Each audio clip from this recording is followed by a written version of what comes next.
Hey gars, j'espère que vous allez bien. Aujourd'hui le thème de la vidéo sera sur le comment du pourquoi j'ai atterri aux États-Unis et comment tu peux faire si tu veux faire la même chose que moi.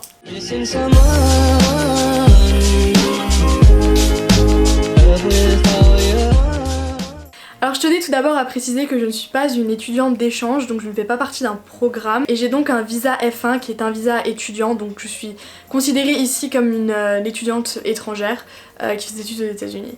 Ensuite la deuxième chose que je voulais préciser, c'est que je n'ai pas déménagé avec mes parents, donc mes parents sont toujours en France et vivent en France, toute ma famille vit en France. Je n'ai aucune famille reliée de sang américaine ici là où je suis. Et c'est là que mon histoire elle se complique un peu, donc comment j'ai atterri ici, pourquoi je suis restée, avec qui je vis. J'ai vraiment été chanceuse sur le coup quand j'y repense et que je prends du recul. Voilà, je vais vous raconter tout ça. Alors ce qui s'est passé, c'est qu'il y a maintenant 3 ans, mon père m'a vachement poussée à aller faire étudiante d'échange aux États-Unis pour pouvoir apprendre la langue et également m'aider à avoir un esprit plus ouvert sur le monde qui m'entoure. Du coup mon père a donc fait tout ce qu'il faut pour m'inscrire dans un programme d'échange et il y a 3 ans je suis donc partie aux États-Unis à Bakersfield, là où je vis actuellement, pendant 2 mois, donc c'était tout l'été d'il y a 3 ans. J'ai passé dans une famille d'accueil. Donc mes 2 mois se sont merveilleusement bien passés, j'ai eu un feeling que je ne pourrais pas vous expliquer avec ma famille. Et du coup j'ai gardé contact avec cette famille pendant 2 ans. Et ils m'ont reproposé l'été dernier de venir chez eux pour pouvoir passer des vacances de nouveau comme j'avais fait quand j'étais dans le programme.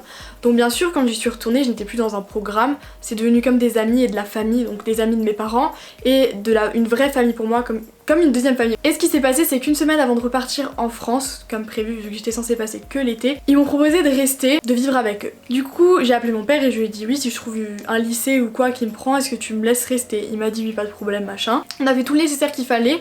J'ai dû du coup faire beaucoup de demandes, de démarches administratives, c'était très long, très chiant et j'étais très stressée parce que j'avais vraiment envie de rester. Et au final tout s'est bien passé, je suis donc restée pour mon année terminale aux États-Unis, j'ai été diplômée là-bas.